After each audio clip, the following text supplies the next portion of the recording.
Aleluia.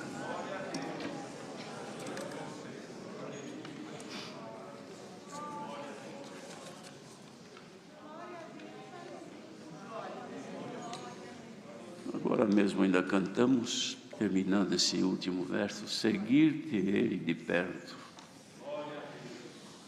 Essa é uma declaração de grande importância que fazemos, irmãos. Seguir o Senhor de perto, não de longe. E dentro deste conceito de seguir o Senhor de perto, nós vamos apresentar aqui uma carta à querida Irmandade que trata da defesa do Evangelho de Jesus Cristo. E também apresenta aqui o cuidado que precisamos ter quanto ao pecado da omissão, isto é, o pecado que se comete quando a gente se cala diante do erro, omitindo, ou até se tornando conivente com a prática do erro, por nos mantermos calados, quando o Senhor nos ensina a defender o Evangelho de Cristo.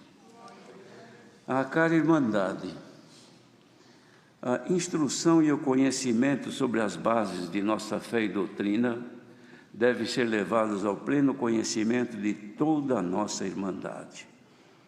O conhecimento alcançado para a salvação e não transmitido constitui omissão. A omissão é pecado, que é também a prevaricação, reprovada por Deus. Acerca destes, Isaías, no capítulo 56, versículo 10, clamava dizendo: todos os seus atalaias são cegos, nada sabem. Andam adormecidos, estão deitados e amam o tosquenejar. Também acerca da omissão, o mesmo ocorreu com Eli, que era o sacerdote em Siló, como está escrito em 1 Samuel capítulo 3, versículo 13, porque já eu lhe fiz saber que julgarei a sua casa para sempre, pela iniquidade que ele bem conhecia, porque fazendo-se aos seus filhos execráveis, não os repreendeu, e a omissão do sacerdote causou grande mal ao povo de Israel. A corrupção do gênero humano é manifesta em todas as partes do mundo, tanto pela promiscuidade que há na vida de pessoas que são menos favorecidas, quanto pela luxúria e devassidão que há na vida de muitos abastados.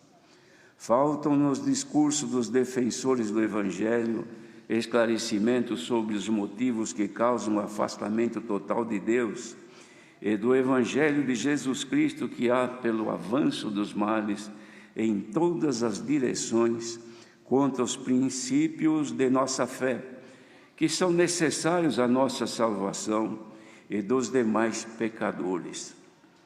Não obstante aos males que deterioram a fé daqueles que querem se salvar, devemos vigiar para que não haja a infiltração maligna de alguns partidos políticos que encobertamente trazem consigo fundamentos anticristãos e comunistas, que a pessoa, em sua simplicidade, pode apoiar, tornando-se um opositor dos fundamentos da graça do Senhor Jesus. Já se ouve abertamente propósitos que ferem os princípios cristãos, o que de modo nenhum podemos apoiar. Há alguns que, dizendo-se crentes, apoiam a liberalidade das práticas nocivas à vida espiritual preconizadas por certos partidos políticos que ferem aos princípios de nossa crença e fé e esperança de salvação. Dizemos isto porque há fortes tendências das pessoas em manifestarem suas preferências políticas e partidárias. Sempre fomos ensinados a cumprir nosso dever cívico como cristãos, que somos, quanto ao nosso dever de votar, porém, em candidatos que pertençam a partidos que não sejam contrários à nossa fé e doutrina. O que devemos observar é a qual partido pertence determinado candidato que temos interesse em votar, pois é sabido que há alguns partidos que têm seus princípios contrários à existência de Deus e de nossa fé cristã. Quem possui conhecimento do perigo que há em relação aos dias em que vivemos e não ensina o seu próximo, comete o pecado da omissão. Pois em Tiago, capítulo 4, verso 17, está escrito: aquele, pois, que sabe fazer o bem e o não faz, comete pecado. Vossos irmãos em Cristo, Conselho dos Anciãos mais antigos do Brasil. Termina aqui esta carta, que traz a todos, irmãos, um alerta, sabendo que podemos, como somos possuidores de livre-arbítrio, o direito da livre escolha, cada um escolhe aquilo que lhe traz algum interesse. Mas lembremos que a palavra de Deus em tudo nos ensina a estarmos voltados para o Senhor, e o cuidado de não dar a nossa liberdade que hoje temos, que Deus nos dá a graça de estarmos aqui reunidos. Em todo o nosso país não há nenhum impedimento e nenhuma perseguição, por enquanto.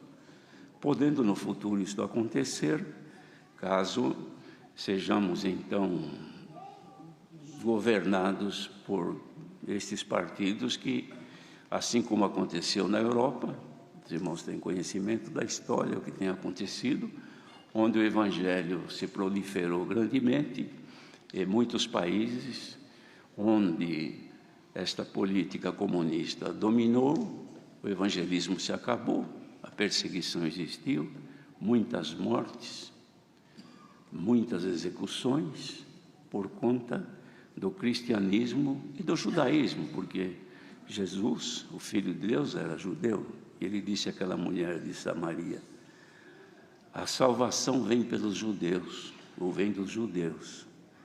E como os judeus foram, desde os primórdios, porque foi a família que Deus constituiu, historicamente combatida pelo adversário, para que se desfizesse esta nação no mundo. Isto continua até hoje.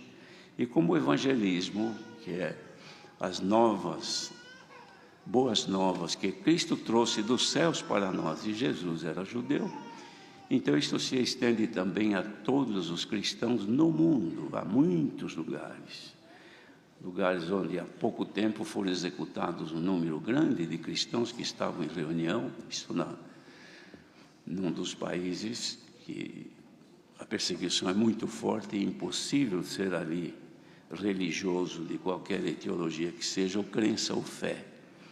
De modo que este mal vem se agrandando na terra, e o nosso dever, irmãos, defender a liberdade cristã, ou seja, não dar força ao mal. Disse Jesus: não deis as coisas santas aos cães e nem as vossas pérolas aos porcos. O que quis Jesus dizer com isso? Que aquilo que é sagrado, santo, e que vem pela graça que Ele deixava, irmãos, isso não devíamos de abrir mão, porque quem abre mão do seu direito de servir a Deus e preferindo estar subjugado às forças contrárias do anticristo que já está na terra, ele passa toda a força que recebeu na graça do Filho de Deus às mãos do seu adversário. Que Deus nos guarde.